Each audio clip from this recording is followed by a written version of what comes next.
పిల్లలు బడికి వెళ్ళి నేర్చుకునేది కేవలం అక్షర జ్ఞానం మాత్రమే. కానీ అసలు విద్య అంతా తల్లిదండ్రుల వద్ద నుంచే నేర్చుకుంటారు.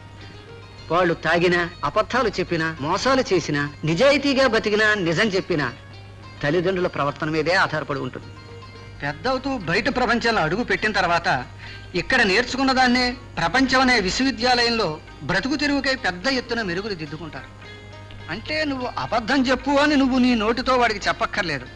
నువ్వు అబద్ధం ఆడడం వింటే మనం కూడా అబద్ధం చెప్పొచ్చు అనే ఆలోచన ఈ ప్రాయంలోనే వాడికి అబ్బుతుంది.